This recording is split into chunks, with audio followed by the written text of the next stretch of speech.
Ladies and gents, welcome back to the channel. It's quarterfinals time, and it is going to be a fun one.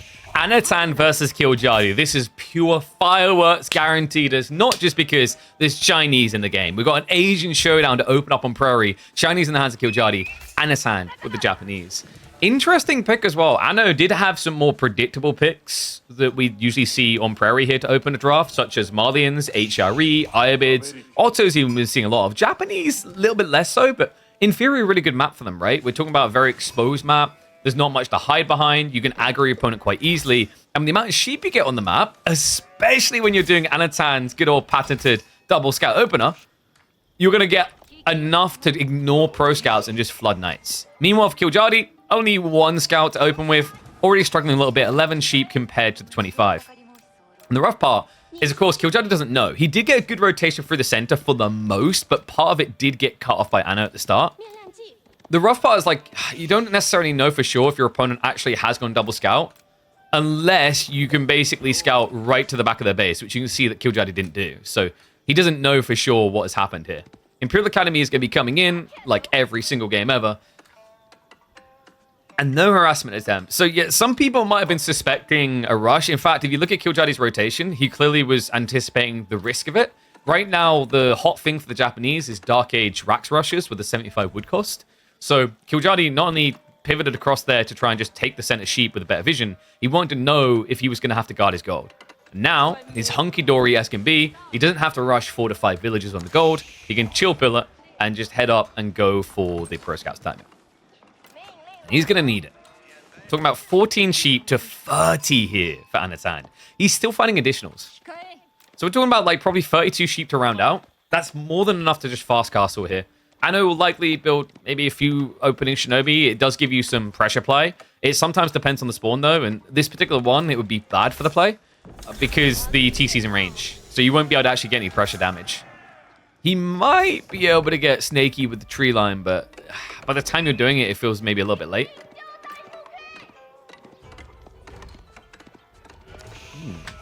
How do you guys predict, by the way? 92% for Anatan. Okay, I know he is the reigning champ, setting a record, which, by the way, like the numbers matter a lot here, folks. We talked about this at the end of last week after Anatan had a fantastic run in midweek muster number 13. He's currently sitting on, I think it's a 3 win streak in a row, which is mirrored for the record. Puppyball has the record for 3 in a row. 5 based on his participation because he took a break for 1 week and that week Vortex won. But like, I'm going to count it the fair way to count it. Right now, if Anno wins this week's midweek muster, he's the reigning streak champ. First scouts from Killjadi. Let's see if he can actually maybe put a stopper on that plan. I mean, China is a formidable force, folks. We're talking like a top 3 civ right now in the meta. Second most banned in our midweek musters. Second most banned in EGC's recent S-tier tournament. For good reason as well. So Anno is going to be adding an additional Shinobi. This is to block the Pro Scouts play. So he does want to try to engage. It makes sense. It's pretty smart. The reality is, like, if Killjadi wants to count this play, he's going to have to put archers now if he wants to be optimal. Otherwise, he's going to have to spam horsemen to try and overwhelm Shinobi. Not easy to do. If it was 1 Shinobi, you could kind of out-micro him and stab him, move out with 3 or 4 horsemen. But 2 Shinobi is just too expensive. So Killjadi will likely try to dodge the problem. One nice thing for him here, and another reason why Anatan wanted additional Shinobi here, is there's so many separate deer stacks that you have a lot of points to kind of rally out to. So it's very hard for Anno, unless he wants to blow up to like, 6 Shinobi, to be preventing all the gathering. Killjadi is going to be going for those 3 horsemen. I'm not sure he actually scouted the second Shinobi. No, because his scout's being mirrored. Anatan knows this player's for free right now. I say for free, it costs him 100 resources, but so far he's forced a 360 investment, and Killjadi might still not feel safe about taking the engagement. It's kind of wild, actually. It takes you, what, 9 hits to kill Shinobi? It's quite a lot. That's like a tall order, let's put it that way. Especially considering that in return, they're going to hit you for 25 damage. So they kill you in 5 hits. What was the most banned Civ? The most banned Civ was without doubt Juji, and remains the case. Rus, less banned than China. Not too much of a distance between them. And then just below, like a little bit below that, you'd find like HRE, Byzantines. That's where it starts to diversify quite a bit. So Anno, he knows pressure's coming. He's just going to use the Shinobi to guard himself. So Outpost is going to go up. Killjardy, he full on took the bait here. He's actually adding in the archers. So why would Killjardy do this in this situation? There is a risk he just didn't know that the Shinobi count was going to stop at 2. The 3D clan members, which Anatan will regularly practice with, have had this popular habit of spamming a lot of Shinobi. Like, you watched B just, I believe it's yesterday, spam 12 Shinobi and then tech. So with that in mind, Killjardy's idea to go archers actually makes a lot of sense with the info he's given. He was blocked. He was pushed away because the enemy scout was always mirroring his own. And then we have to remember, with pro scouts coming in, you're not going to be looking for info on your opponent anymore. You're going to be focused on getting the deer. I know. So let's see if B's left an impression here. I doubt it. No. There's only one man I expect to be doing the Buddhist monk builds this week, and it would be B. The floating gate did get nerfed. It went from 150% production rate down to 125% production rate. It was pretty big nerf. I don't think it was entirely warranted. I think it was better of an idea to see if Japan functioned better with the buffs first before you applied nerfs. It feels very weird to me that we've got like a bottom 5 civ in the game right now that got both buffed and nerfed at the same time. It doesn't make sense, right? Like, you know, you in that situation, I don't think it is going to immediately make them a top civ if you just give them the buff of the level we're talking about, which, remember, the main buff was around the Rax cost being decreased by half.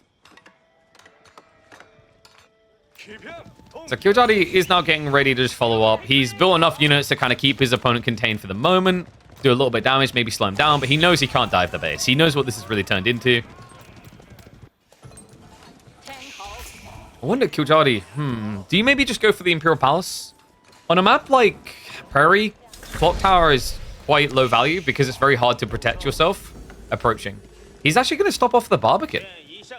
Interesting. Yeah, so he needs something to defend himself against the samurai that are coming in. That's undoubtedly like true here. So instead of spending 200 resources of wood on outposts and then still needing to go get the stone, he's just opting to spend 600 resources and then over time get more villages. It's not a terrible idea, actually. These archers feel like this fight was a terrible idea. It's like, why did we walk over here to fight guys wearing heavy armor? Like, bro, you got a bow, just shoot him. Yeah, but my bow is made from, like, small twigs and, like, old lady yarn. I can maybe hit him with it. It's not really going to do anything, though. So we'll just try to buy some time here. Just trying to keep the initial units in the base. We know that the monks should be on the way out, though. And in fact, yeah, Anatan, he went wide on the left already. Double nerf on Yurishiro? True, yeah. It wasn't just the production rate. It was the passive resources nerf. So I believe it went from 75 to 60. And I think it might have been 60 to 50 in the case of gold. Pretty rough overall. Did you guys know that you can drop Yorishiros in marketplaces? I always like to just drop that in there because no one ever does it. And every time I mention it, people go, you can do that? Believe it or not, yes. And smart lad. Killjardy is going to be on the Imperial Palace. This just guarantees he sees where the raids are coming from. The only thing that feels a little bit lackluster is you have got like a Barbican already kind of covering the same vision. But the Imperial Palace is insane. It'll let him see out to like here. Which is more than enough time to rotate respin. So if you Yorishiro drop a marketplace, it'll give gold. It does the same thing that a Forge does. This is a bit rough for Killjardy.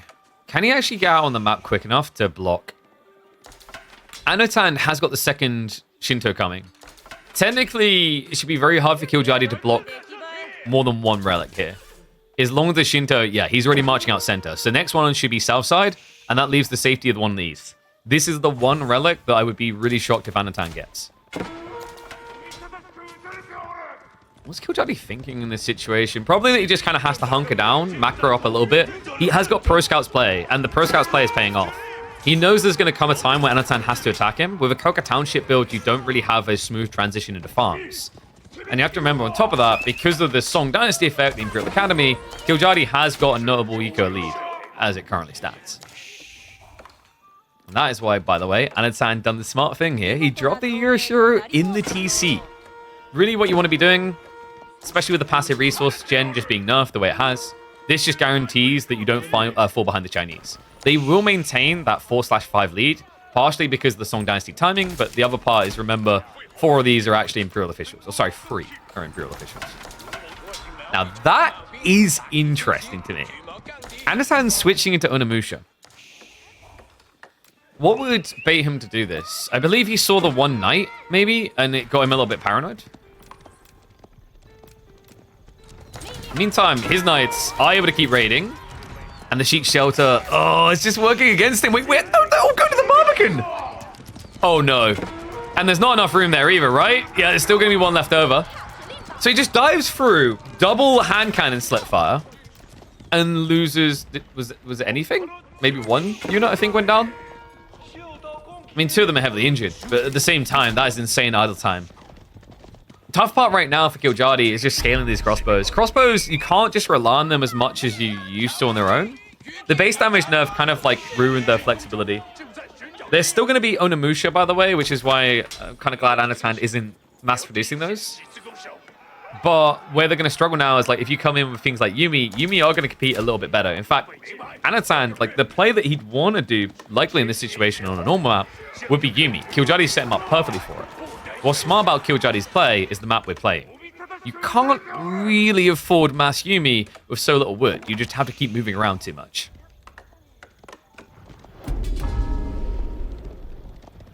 I don't know, just scaling so well here as well. 10 mounted samurai already in the field. Maybe he just goes Onimusha because it's more cost efficient. One concern Anatan does have to address is what he's going to be doing for food. Because he didn't go pro scouts, like the 30 sheep went a long way, but he's down to 7 now. One thing that is on the menu for you, even if the deer are gone, the berries are really good gathering rates. You've got the boar nearby, so this area is like high value. But at some point, he's going to want to start thinking farms. For Prairie, it feels like a good point to have to start thinking about farms is when you have Daimyo 2.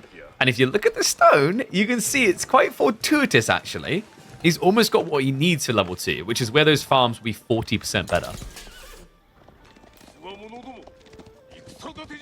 So some of the knights are getting caught off, but nice raids overall. Just keep finding these little pocket points. You don't necessarily have to kill, you just have to idle. The Mountain Samurai might even... Oh, wait, no! Come on! Oh, you tease. I swear, Formation Shuffles just baits you into rough things. So Killjadi still has quite a lot of deer left on the map, right? We're talking about 4 up here, another 3 over here. There's somewhere in the region of, what, 15 deer left on the map? That's a lot of runway still. Anatan can play blocker to the south side. The problem is the way Killjadi's now played this, he's kind of been linear, moving one piece to one piece to one piece, which is very important because with his army style he's gone for, Anatan doesn't really want that direct engagement yet. There is a world in which we just see him scale enough Mountain Samurai to commit. I'm not sure if we're there yet. I'd be reluctant to take this type of fight. Mainly, not because the spears are that threatening, it's the 10 crossbows behind that can kill you. And I know, he is going Onimusha. The funny thing is, the choice being made feels like it's informed by the fact that you just don't have enough wood in this map for Yumi. But the reality check is it's good because Killjadi is going Lancer Palace Guard. Something that I think Anno likely scouted out a little bit earlier. Might have seen them rotating around when he was diving the base. We do have to shuffle out to Bumba, Sanatan. Suddenly at the point where he has to start taking risks in the game.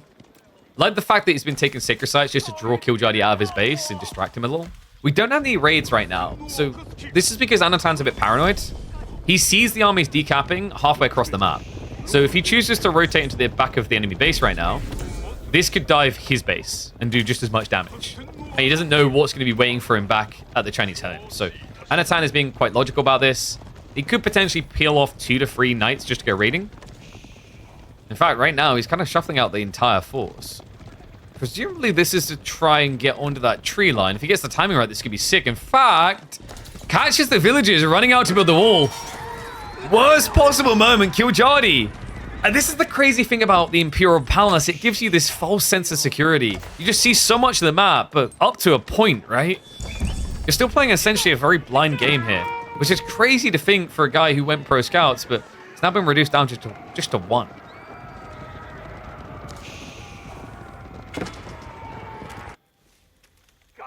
I know, he still has this deer stack back here as well. It's actually kind of crazy. Kildadi isn't going for more? No, he hasn't reproduced the scouts. I mean, there's still a decent amount of deer left on the map. Possibly he feels like he can't get his hands on it. It might just be a case of him feeling a little bit too pressured to build military to instead go into 65 food scouts. Especially when you consider the risk. Like, from his POV, he could run out and just run into 2 knights and die. Like, in theory, you shouldn't be able to get away with the remaining deer grabs. They're too far out there against this much cavalry. You'd have to patrol with the deer gatherers, and that would leave your base unguarded. We do, by the way, have 2 TC now from Anno. Interesting. I find multi-TC play always feels quite ballsy on Prairie because of the lack of mass wood. Right? When you expend into additional villager production, you're kind of talking about spending a lot more food. And that means that you're going to be forced into farms sooner rather than later. Overall, pretty smart, though. Dominant position he finds himself in here with the 4-1 relic split, the sacred site still being captured back and forth. And this wall seeming incompletable for Killjardy. So what Killjardy's looking for is just that bulk and go point. He has got stone being gathered right now. He's setting up a granary in the fort. This seems a bit risky, but with a keep drop, it actually should be quite secure. I like that it's a keep drop. I think 2TC here is pretty much just exposing your entire face to be punched, right? Like, you've seen your opponent's got Mount Samurai. You can barely afford to keep up on army production. Why would you then spend an additional, what, 200 food a minute on villages? So, decides to set up the farms first. Same happening from Anotan now. Didn't bother to set any up in the main base. He can get the daimyo levels out here, though. Love to see that. In fact, we have active stone gathering, so it seems that Anotan has decided to shift his farmlands to this corner. That's really smart. Logic here is the center of the map, much more raidable in the corner. You can just camp here, wall yourself off potentially. Feel overall secure. Once you have Shogunate, kind of protects most angles of approach as well.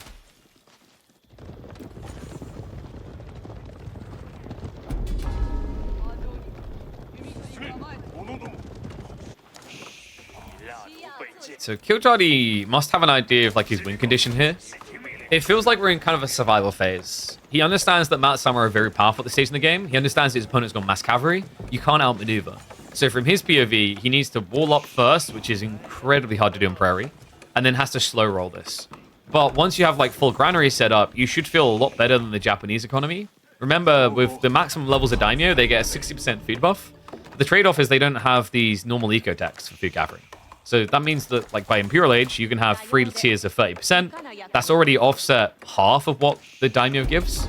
And then you have to remember that you've got the Imperial Official giving 20% more drop-off. And that's before we get into the fact that Granary is giving an extra 10%. So, like, you see how this snowballs favorably for Chinese on food count. Zhuge knew as well. I guess he scouted the Onimusha. Zhuge are really good traders into Onimusha as long as you can reach. Difficulty is like with good micro, Anotan can just keep out of distance of you. But love the fact that we got the Uma Bannerman in. Like, without the Uma Bannerman, your Onimusha will just lose to normal crossbows, which just feels terrible considering that they are 20 resources more expensive. Granary is on the front line. Yeah, I think it's just to do with the direction Killjardy was shifting his economy in, because you want the berries as well. Like, he's got double berry patch here, he needs wood. This whole area is surrounded by wood. Killjardy hasn't gone for the keep drop yet. He actually instead went 2TC. So he did opt for the more gluttonous approach. Presumably this is because he's just like seeing that Anotan isn't attacking him, and he's trying to take risk here. Because like if Anotan knew it was 2TC, there is a world in which this many Mount Samurai dive in. As time goes on, the window is starting to close. In fact, Killjardy has what he needs now for the keep drop to protect himself. I wonder if he'll be coming in like around this area, and the granary is usually the standard area you drop one in. Feels like Anotan is trying to slow roll the victory. Sacred Sites is a cool idea. He's setting up farms himself. Might be that he sees a kind of win condition in Imperial. This is somewhat reminiscent of like Louis MT's mass Mount Samurai builds with a small sprinkling of Onimusha. Logic being, you just get mass Samurai, you upgrade into Elite. You're pretty much playing an Eastern version of the French.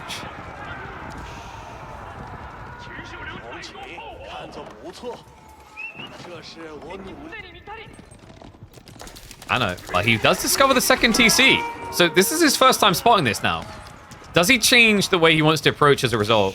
Like, this is new info to him. At this stage, like, you're kind of hunkered down on the farm transition. He's going to keep defending on the sacred sites. Knowing your opponent went 2 TC means it's going to make him weaker on the push. And this isn't his full firepower. Like, Killjardy just kind of punted away, what, 10, 15 units? That decap. Doesn't work out. The cheeky small wall from Anno. He's keeping options open. Shogunate is kind of the game changer. Like, this economy area doesn't need as much protection now with a rocket launcher there. The funny thing is, like, it's very hard with Killjardy's army for him to ever attack this area. It feels like if you hit this point in the game, like, the game is already over, right? The main base is kind of a little bit more towards you than the farm area. But yeah, this is going to be Anatan going Imperial now. It's a bit soon, right? Like, he could get tempted to go back for mass units up to 200 pop. But he's scouted out, he's seen that Killjardy's gone 2 TC, he knows about the granaries, he knows that Killjardy isn't really attacking him. So, like, this is the perfect time in the game to try for Imperial. Oh, wow. Did he just see him walk up? He's glimpsing it now. Uh-oh. I think this may have forced his hand into a recommitment here. We have got a keep drop attempt deep into enemy lines. Killjardy, it wasn't enough to protect his own economy. He's looking to shut down Anatans. And that is as close as you could possibly get to the Shogunate. Oh, my God. Well, he can't get any more troops out, so what you have is what you're getting. Villagers are immediately being sniped by the outpost here. The rocket launcher can reach those villages, by the way. The Mount Samurai are going to commit to the dive. Wait, there's only 13 spearmen! Killjardy, surely not. The castle drop is going to be successful, but only temporarily. This many Mount Samurai should be capable of clearing it up. Wow. Killjardy. What was the thought process in this move? Probably felt like it was just a matter of time that Anatan was going to beat him on economy into the final age of the game. So he felt he needed to do something. He knew where the farms were. He made this commitment. And although it has idled them out, although it may force some siege reaction to slowly take it down, the reality now is there's a counter window open for Anatan to charge across the map. And what is up, Zuby0T? Thank you very much for the resub, mate. Welcome back to the swarm. Just in time to see a Japanese swarm, a tide flood over the enemy base. Killjardy is flocking back into spearmen en masse. It's a slow process, though. Killjardy. Was there a better way to have played this? I don't think there was many options on the table for a keep drop that would be more impactful.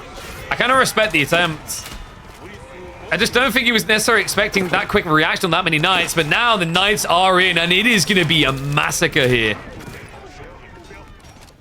Secondary wave at least gets shuttered, but the Onimusha are intercepting the spearman reinforcements. Rams are now coming out to deal with the keep. And another keep drop. Oh my God. Timings just didn't align for Killjardy. You see how there's a slippery slope, kind of a snowball effect to mistakes or forced errors, right? And this is like a forced error, I'd say more. Like, it was a very ambitious keep. The idea was cool. It could make sense if it wasn't for how quickly Anatan rotated on him. So the logic would have been Killjardy could keep drop. He'd have an army standing there. The keep would be up and actually a good defense to stop the dive. And then you'd be gathering stone for a secondary keep drop back on your farms.